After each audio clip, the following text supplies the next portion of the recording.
여러분 잘 쉬셨습니까? 오늘 하루도 주님과 동행하는 믿음의 복된 날이 되어지기를 바랍니다.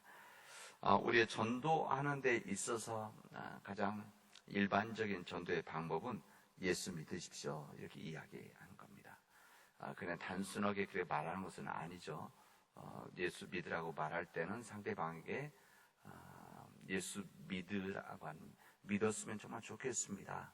당신의 인생에 예수 그리스도를 받아들이면 좋겠습니다 라고 하는 간절한 마음을 가져갑니다. 그리고 또 그렇게 이야기를 하죠. 보통은 교회 한번 오십시오. 우리 교회 한번 같이 가면 좋겠습니다. 이렇게 이야기를 합니다. 우리 전도에서 가장 강력한 방법은 무엇인가 하면 저는 예수를 믿는 사람입니다 라고 이야기하는 겁니다. 나는 예수를 믿는 사람입니다. 이 고백이야말로 가장 훌륭한 방법입니다. 예수 믿는 사람입니다. 그러나 이 고백이 쉽지는 않습니다. 이것은 저는 그런 생각합니다. 우리 평신도도 마찬가지고 우리 목회자들도 마찬가지고 우리가 나는 예수를 믿는 목회자입니다. 이렇게 담대하게 이야기할 수 있는 저는 예수를 믿는 장로입니다. 저는 예수를 믿는 권사입니다. 나는 예수를 믿는 제일교회 교인입니다. 이렇게 말하는 것은 전도의 가장 훌륭한 전도 방법이라고 할 수가 있습니다. 여러분 예수 믿는 사람입니다라고 이렇게 사람들 앞에서 고백을 하려고 한다면 예수 믿는 사람처럼 살아야 됩니다. 예수 믿는 사람처럼 살아야 하기 때문에 이 고백이 쉽지가 않습니다. 세상 사람들과 똑같이 살아나가면서 사람들 앞에서 나는 예수 믿는 사람입니다라고 이야기하는 것은 오히려 전도의 장애물이 되어질 수가 있습니다. 걸림돌이 되어지는 것이죠.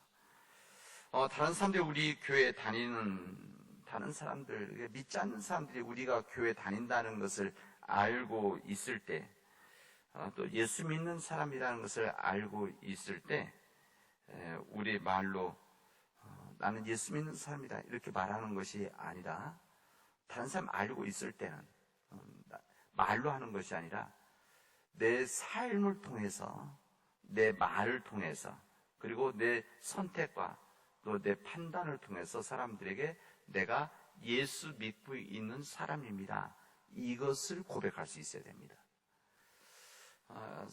그런 사람들에게도 당연히 나는 예수 믿는 사람이다라고 우리가 강조할 수 있지만 말로 우리가 예수 믿는 사람입니다라고 하는 것을 고백하기 이전에 내가 예수 믿는 사람입니다라고 하는 믿음의 삶을 살아가면 가장 훌륭한 전도의 방법이라고 할 수가 있습니다. 이 문제는 개인의 문제, 우리 한 사람 한 사람들의 문제라고 하고 우리 한 사람의 전도의 가장 훌륭한 방법이지만 이것은 교회 문제이기도 합니다. 또 교회의 과제이기도 합니다. 우리 교회는 예수를 믿는 교회입니다.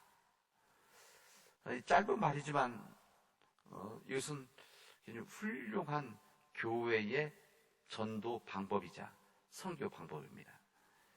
우리는 예수 믿는 교회입니다.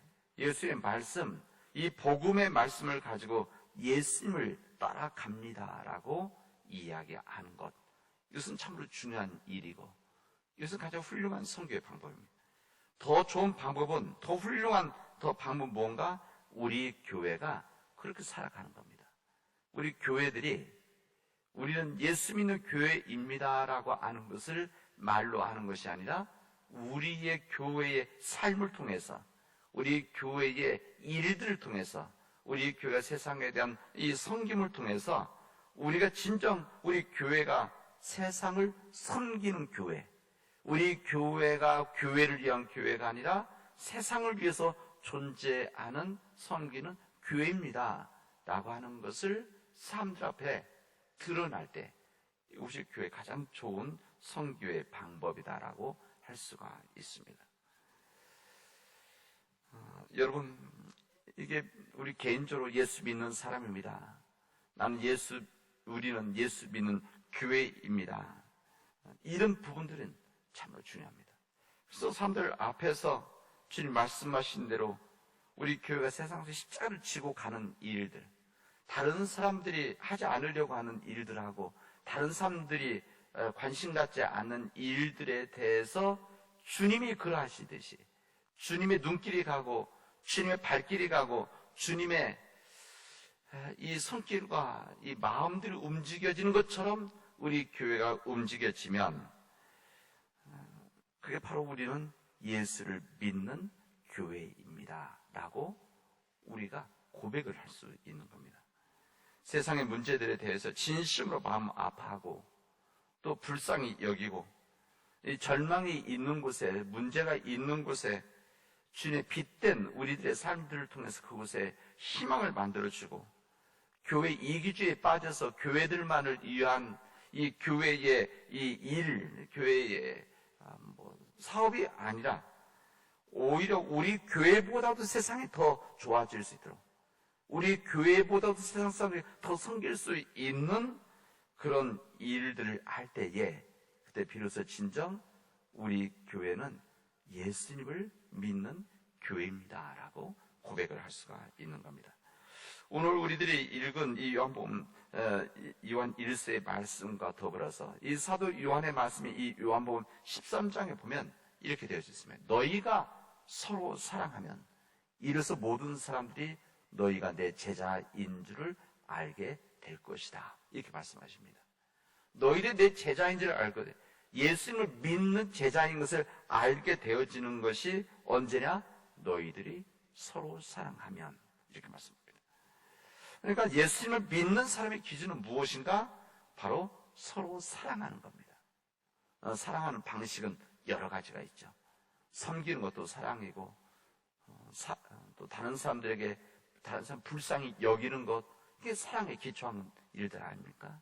다른 사람들을 위해서 바른 소리를 하는 것, 이것도 사랑에서 나오는 것이고 또 다른 사람들을 위해서 우리의 십자가를 지는 것, 세상을 십자가 지는 것, 이게 바로 다 사랑에 근거한 일들입니다. 사랑하기 때문에 이것은 세상 공동체에 대해서 또 세상의 자연에 대해서 또 세상 사람들에 대해서 민족에 대해서 다 마찬가지입니다. 그러니까 주님께서 말씀하신 너희가 서로 사랑하면 이래서 너희 모든 사람들이 너희가 내 제자인 줄을 알게 될 것이다. 우리 예수 믿는 기준을 우리에게 말씀하십니다.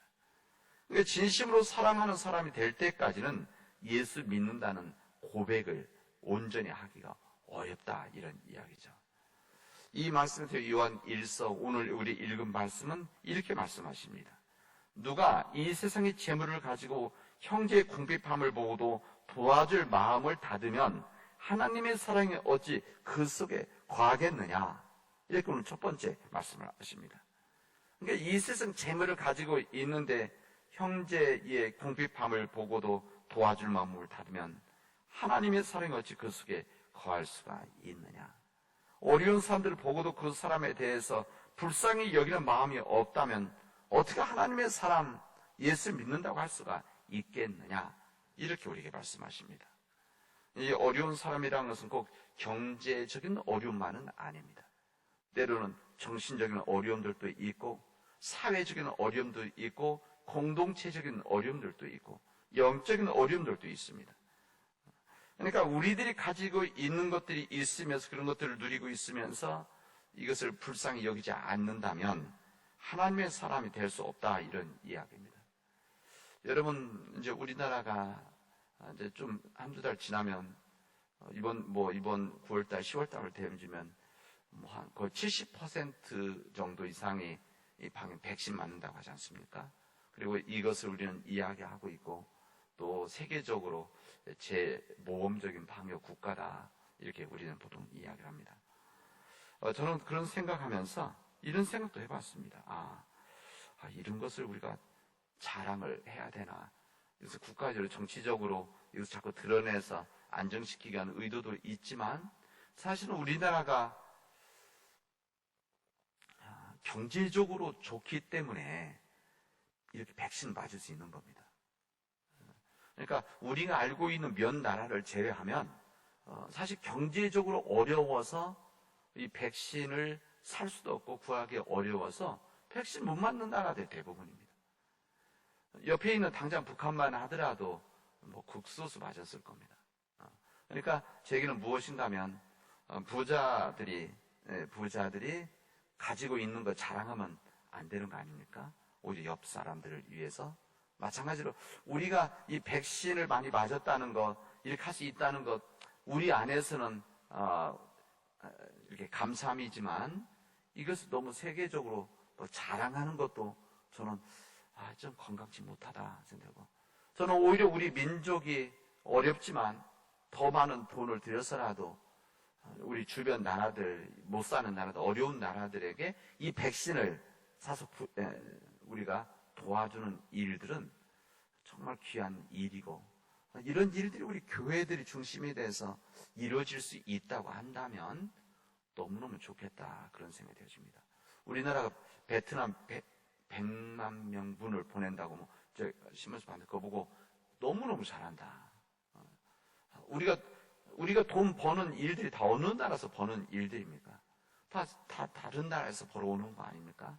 어려운 나라들에 다 물건들을 팔아서 다 이렇게 우리가 경제적으로 부해지는 것들인데, 오히려 경제적으로 부해졌을 때 그 사람들에게 나누는 일이야말로 정말 좋은 일이다 생각해집니다. 옛날 LA에 폭동이 난 적이 있었습니다. 아주 오래전 30년 더 된 이야기죠. 그래서 LA 폭동이 나는 바람에 그 LA가 특히 이제 흑인들이 사는 지역들, 그래서 난리가 크게 났었습니다. 4.19 폭동이라고 보통 그렇게 말하는데, 그때 미국 군사력까지 동원해서 막으려고 했었던. 근데 그때 우리 한국 사람들이 많이 피해를 봤습니다. 실제. 근데 왜 한국 사람들이 왜 피해를 받느냐? 그리고 그거에 대해서 마음 아파하느냐라고 하는데, 사실 근본적인 내용들을 잘 얘기 안 하는데 무슨 일인가 하면은, 그러니까 흑인 지역에서 우리 한인들이 사업들을 많이 합니다. 그곳에서 가게, 마켓들을 많이 하고, 또 그곳에서 이 흑인들이 많이 사는 이 가발, 그러니까 미용, 이런 부분들을 많이 장사합니다. 미용실도 많이 하죠. 왜 그런가 하면 흑인들은 이 머리가 꼬불꼬불하기 때문에 그냥 놔두니까 머리를 찌르기 때문에 끊임없이 피고 이런 것들을 많이 합니다. 이게 찌르는 것 때문에. 그래서 미용실들이 잘 되죠, 오히려. 그런데 여러 가지 한국 사람들 사업들을 흑인 지역에서 하는데, 흑인 지역에서 돈을 버는데 다 벌어서 가지고 나가서 좋은 지역에서 하는 겁니다. 그러니까 그 지역에다가는 경제적으로 부해진 것들을 안 나누니까 이제 마음속에 쌓여 있다가 이런 폭동이 나니까 한국 가게들을 막 공격하고 그랬던 겁니다. 저는 우리들이 항상 모든 일들을 그냥 한쪽만 바라보는 것이 아니라 양면성을 바라보고, 또 우리 믿는 자들은 오히려 다른 생각하지 못하는 부분들, 우리는 기뻐하지만, 우리는 좋지만 때로는 다른 사람들이 힘들고 어려운 것들을 함께 배려해주고 고려해줄 때, 예수 믿는 사람들은 저렇게 생각하고 예수 믿는 사람은 저렇게 살아가는 것이구나 알려주는 것이죠. 여러분, 우리 개인적으로도 그렇고 우리 가정적으로 그렇고 우리 교회적으로도 그렇고 어려운 사람들이나 어려운 단체들, 또 우리 주변에 있는 우리 교회들 위해서 우리들이 나눌 때 얼마나 기쁩니까? 그렇지 않습니까? 우리 교회에서 하는 여러 가지 선교 사역 중에 하나가 어려운 교회들을 우리들이 선교 협력하는 일들인데, 그런 때마다 우리들은 참 기쁘죠. 여러분 아다시피 이게 받는 것보다 주는 일이 더 기쁘지 않습니까? 잠언 11장 25절에 보면 구제를 좋아하는 자는 풍족하여질 것이고 남을 윤택하게 하는 자는 자기도 윤택하여지리라, 이렇게 말씀하십니다. 그러니까 구제를 좋아하는 사람들, 다른 사람 도와주기를 좋아하는 사람들은 풍족해질 것이고 윤택해질 것이다. 그래서 이런 작은 도움과 이런 걸 주어서 나누어서, 그러니까 내가 많고 적고 관계없이, 그리고 상대방이 있느냐 없느냐 이거 관계없이 이렇게 나누고 주는 것을 좋아하는 사람들은 이게 기쁨이라는 것을 알죠. 이 기쁨이고, 이 받는 것보다 주는 더 기쁘다는 걸 알고, 이것은 하나님께서는 오히려 이때 풍족해지고 윤택해질 것이라는 이 주님의 말씀을 믿기 때문에 이런 사람들은 더 많은 도움을 주려고 하고 나누려고 하는 거예요. 왜? 기쁨이 있기 때문에. 이것을 믿기 때문에 그렇죠. 오늘 사도 요한은 간절하게 바랍니다. 자녀들아, 우리가 말과 혀로만 사랑하지 말고 행함과 진실함으로 하자. 이게 오늘 읽은 18절에 있는 말씀입니다. 자녀들아, 우리가 말과 혀로만 사랑하지 말고 행함과 진실함으로 하자. 이게 바로 하나님 뜻이 아니냐? 그리고 이렇게 나눌 때, 사랑할 때 우리가 기쁜 삶을 살아가지 않겠느냐 말씀하시는 겁니다. 하나님 앞에서 확신을 가져야 된다는 것은 엄청난 복입니다. 어떤 확신이냐? 하나님 나와 함께 하신다. 그리고 하나님께서 나를 사랑하신다. 나를 인도하신다. 나에게 반드시 복을 주신다. 이거 확신할 수 있으면 이것을 믿음을 가지고, 이런 믿음을 가지고 살아나간다면 이게 복 아닙니까? 그러니까 머릿속에서만 받아들이는 것이 아니라 실제 내 삶 안에서 하나님이 나와 함께 하시는구나. 하나님 나를 도와주시는구나. 내가 어려울 때 좀 힘이 되어 주시는구나.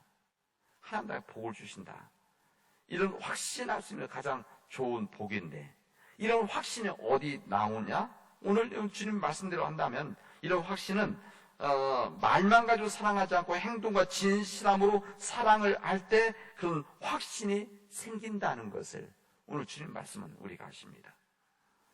예수 그리스도 안에서 우리에게 주신 하나님의 축복, 이것은 하나님의 뜻대로 우리가 살아가는 겁니다. 하나님의 뜻대로 살아가는 것. 예수님이 진짜 믿음으로 인해서 예수님 주님이 되셨기 때문에 모든 염려를 하지 않고 이 모든 것을 주님께 맡기고 사랑만 하며 살아가는 것, 이것이 우리 하나님의 큰 축복 아닙니까? 이게 복이죠. 그래서 23절에 보면 이렇게 말합니다. 그의 계명은 이것이니 곧 그 아들 예수 그리스도의 이름을 믿고 그가 우리에게 주신 계명대로 서로 사랑하는 것이다. 여러분, 그의 하나님의 계명 바로 이것이라는 겁니다. 그 계명이 무엇인가? 예수 그리스도의 이름을 믿고, 예수 그리스도를 믿고 우리에게 주신 계명대로, 우리에게 주신 계명대로 살아가는 것. 그런데 그 계명이, 주님의 계명이 무엇인가? 하나님 계명이 무엇인가? 서로 사랑하는 것이다. 이런 이야기입니다. 도산 안창호 선생님은 일제 강점기에 이런 이야기를 해서 그 당시 2천만 정도 된다고 하니까 2천만 우리 민족이 서로 사랑하는 민족이 되도록 합시다. 이런 이야기를 했었습니다. 일제 강점기에 이 독립을 위해서 여러 가지 할 수 있는 싸우기도 하고 독립운동도 하고 돈도 모으고 여러 가지 교육도 하고 여러 가지 할 수 있는 것입니다. 그런데 이 안창호 선생님은 그렇게 이해합니다. 우리 2천만이 더 서로 사랑하기를 공부합시다. 우리 2천만 한민족이 서로 사랑하도록 사랑하는 민족이 됩시다. 그러니까 안창호 선생님 마음속에서는 독립을 위해서 일하는 가장 중요한 일이 무엇인가? 이것은 우리 민족이 서로 사랑하는 것이다. 이것을 깨달은 것이죠. 여러분, 서로 사랑하는 것은 우리 힘으로 할 수 있는 것은 아닙니다. 진심으로 서로 사랑하는 것은 우리 인간적인 의지로 내가 서로 사랑해야 되겠다, 내 머리로 알고 들어서 그렇게 할 수 있는 것이 아니라 주님의 은혜가 있어야 됩니다. 그래서 오늘 말씀드린다면 그리스도의 계명을 지키는 사람들은 그리스도 안에 있고 그리스도께서 그 사람 안에 계시다는 겁니다. 그리스도께서 우리 안에 계시다는 것을 그가 우리에게 성령으로, 우리에게 주신 성령으로 우리는 알게 되어집니다. 그러니까 우리가 서로 사랑할 수 있는 것은 우리 힘으로 할 수 있는 것이 아니라 그리스도가 내 안에 있고 내가 그리스도 안에 있게 되어지는 일들인데, 오늘 본문 말씀대로 한다면 이것을 알게 하시는 성령님이시다. 그래서 우리가 그리스도 안에 거하는 삶을 살아갈 때만이 우리가 주님의 계명대로 살아가는 일이고, 주님의 계명대로 살아갈 때만이 우리 안에서 놀라운 하나님의 은총이 있다는 것을 우리에게 알려주십니다. 우리 사는 믿음의 교우 여러분, 오늘 하루 주님 안에서 진심으로 서로 사랑하는 우리 믿음의 교우들이 되시기를 바랍니다. 그렇게 되도록 합시다. 우리 개인적으로 그렇고, 우리 가정들이 그렇고, 우리 교회가 진정으로 서로 사랑하는 우리 믿음의 가족들이 되어져서 우리가 있는 곳에 하나님의 은혜가 흘러넘치도록, 변화되어지도록, 그리고 믿음의 길을 걸어가는 우리 사랑하는 축복받는 믿음의 교우들이 되어지를 주님의 이름으로 축원하겠습니다. 기도합시다. 은혜가 풍성하신 하나님 감사합니다. 오늘 저희들에게 귀한 은혜 주시고 하나님 말씀을 통해 듣게 하시는 감사합니다. 하나님, 우리가 진정 하나님의 계명대로 예수 그리스도 안에서 서로 사랑하는 믿음의 교우들이 되어지게 하여 주시옵시고, 서로 사랑하는 믿음의 교우들이 세상을 사랑함으로, 세상을 섬김으로 이 땅에 하나님의 나라가 이루어지도록 역사하여 주시옵소서. 이 모든 말씀을 예수님의 이름으로 기도합니다. 아멘.